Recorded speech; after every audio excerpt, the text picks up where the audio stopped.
Personally, I think it's a good thing that the Pierce is gone. Hey everyone, it's Noamori Gaming. Welcome back to my channel and welcome to Monster Legends. Welcome to a video on the Cosmic Doctor Atrox. So I've been wanting to make this video for a while, and then I've been kind of going back and forth between making it and not making it. But you know what? I decided to finally get this out of my chest. I want to talk about the nerf that happened with this monster because it was quite the topic a few days ago. So basically, for those of you that don't know, when this monster was first released, well, first of all, when there was a sneak peek on this monster, it was announced that he would have a status caster Pierce. And actually, when Social Point put this monster into the Monstergram, if you looked at that rank 3, instead of self precision, it was actually self Pierce. So players were like, oh my gosh, this is amazing for free to play. We're gonna get a Pierce monster. Yes, that's amazing, that's incredible. And what ended up happening was it got changed to self precision. Now a lot of players refer to this as a nerf. Personally, here's my stance on it. I don't consider it a nerf. I would only consider it a nerf if the monster was actually officially released and not just in the Monstergram. Okay, so just to give you guys an example, Bomb Beta, when Bomb Beta was first put into the Monstergram, I don't know how many of you remember, the speed stat was insane. It was like over 7,000. That's because the power stat and the speed stat were swapped. But everyone was treating it like the Monstergram was like official. And I kind of get it because it's in the game. But the way I would interpret this is like anytime you see a monster in the Monstergram, even that is still not official. Maybe that's just how Social Point actually puts it in the game to test out. So just because you see something in the Monstergram, the monster still isn't released. It's until that monster is available to players that I would consider a monster released. And only after a monster has been changed, that's when I would consider it a nerf. Now, when it comes to Atrox and the Pierce, I honestly don't understand why players are upset. Personally, I think it's a good thing that the Pierce is gone. And let me, before you dislike or before you just exit out of the video, let me explain why that is. I think it's important to realize that there isn't really free to play versus pay to win. I don't know why there's always that, like, it's on both sides too, but I feel like there's a lot of animosity from like free to play towards people that spend money on the game, and I really don't understand why. So with that being said, let me start by claiming that I don't like exclusively paid content. I wish that every single monster was available to everyone. I sincerely wish that was the case. I hate that there's a monster that is behind a paywall and the only way to get a monster is by paying. I wish that you could grind it out and get any monster. You know, get the Vanoss 2099, get Dagao, get Solar Flare. That would be amazing. You know, there wasn't any exclusively paid content up until the release of the VIPs. Scar the Outcast, he was the very first paywall monster that the only way to get him was with money. And then after VIPs came the Nemesis and so on. Like, I really like the Warmaster formula. I wish every single monster would follow the Warmaster formula. But with that being said, I don't understand why you guys actually want a status caster Pierce monster. And I think the reason Social Point decided not to do it is because they've mentioned in the past, I think it was in one of the developer talks, or it might have been on Discord, they mentioned that they would not release a Pierce Deny monster because that would be too powerful. Can you imagine if Atrox had Pierce and Stun? It wouldn't matter if you had Bomb Beta, it wouldn't matter if you had Santerion, it wouldn't matter who you had on defense, you would be able to deny whoever you want or you would get denied. And that's the important thing. I think you have to remember, just because a monster is available to free-to-play players, that doesn't mean it's not available to spenders. Spenders get all the free-to-play monsters. Like, that's, I feel like there's that disconnect because, just imagine this, okay. First of all, it would be rank 3. You'd have to get this monster to rank 3 to get status caster Pierce.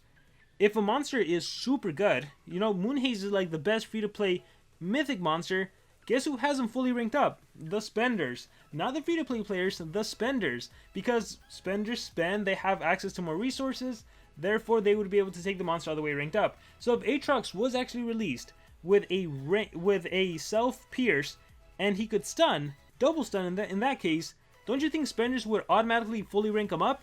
And then every single battle you would face would have to be against a 150 Atrox who could AoE stun you. And right now, in the current meta, you can bring your Santerion, you can bring your Izel, you can bring your legendary monster Megaton to absorb a deny, right? Even if you're fighting a rank 5 Siamese, if you have your Santerion, the only thing Siamese can do is cooldown activation and your Santerion absorbs it all, right? If you're fighting a Black Feather and does AoE possession, your Santerion absorbs it all, or your Bomb Beta, or your Daedalus, right? So it's like, you still have a way to counter. But the minute the enemy gets their hands on a Pierce Deny monster, like if Atrox was to have self-pierce, oh my gosh, they would be fully ranked up, they would have level 10 runes, they would have mutant runes, and then it would be AoE stun, AoE stun, AoE stun, AoE stun, and it would be the most boring battles because there would literally be no way to counter. You couldn't bring a Megaton monster, you couldn't bring Elvira with evasion, you would literally have nothing to do, and that would be the most boring thing. It's like Vanoss is bad enough that if you battle Vanoss and he's fully ranked up and you have level 120 monsters, you're probably going to get OTK'd. But now imagine getting denied every single time. And then, considering players have Ignis, Atrox could go do the AoE stun, Ignis could go and cleanse the immunity to stun, and then he could probably single stun again. It would be the worst thing ever. So I think it's important to realize that just because a monster is released for free-to-play, it's not like it's not available to spenders. They're the ones that are going to get the monster, and they're the ones that are going to rank it up.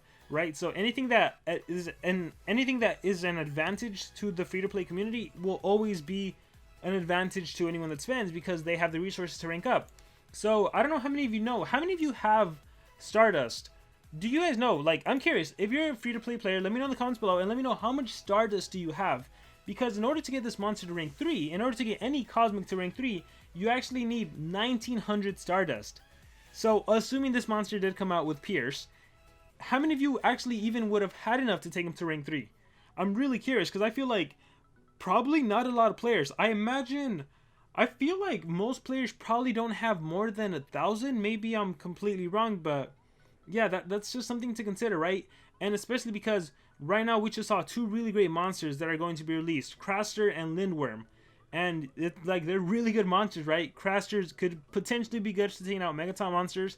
I mean, there's still implications with that, right? When you involve relics, when you evolve other stuff, maybe he's still not that good, right? You involve the armors and everything. The enemies recover a lot of life. They're super fast. But the point stands that anything that favors free to play automatically disproportionately favors free to play for the same reason that you are not going to be the ones that are ranking them up. So I wanted to bring that up with Atrox because yeah, there was a lot of hate of like, oh man, of course SP would release a terrible free to play monster. But remember, it's not just a free-to-play monster. It's a monster for everyone. So I just needed to throw that thought out there because that's been bugging me in my head for a long time. Like, oh my gosh, I am genuinely glad he doesn't have Pierce. Like, I'm sad about it, but I'm also like, in the grand scheme of things, it's better that he doesn't have self-Pierce.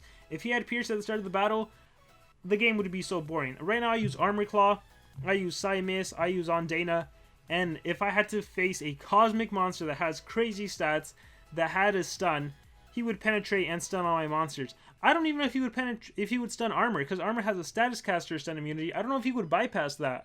How boring would that be? You would legitimately have to bring a team of 3 monsters that are immune to stun in order to counter every single Atrox base. That would be the most boring thing ever. At least right now, we can still use Megaton as a way to counter. Now, obviously, if you're the one that had Atrox and you gave him your best runes and you're going faster than the enemy, you could pierce and stun everyone. That'd be fun, but I guarantee you, if you're the one getting AoE stunned pierced, it'd be the most annoying, boring thing ever. So in conclusion, I genuinely think that this was a good change. If you want to call it a nerf, go ahead and call it a nerf. I think, maybe unpopular opinion, but I think it's such a good thing that Atrox ended up not having self-status caster pierce. But if you guys disagree, I am really curious. I want to hear your guys' thoughts, specifically on the topic of Atrox. Should he have Pierce or should he not have Pierce? Was this a good decision? Was this a bad decision? That's the only thing I really want the answer to. Not so much as to what I think about the free-to-play monsters versus the paywall monsters, because I think that one's pretty clear. Like, the paywall monsters are going to be better. That's because they're behind a paywall. And again, my stance is I wish every single monster would be available to everyone.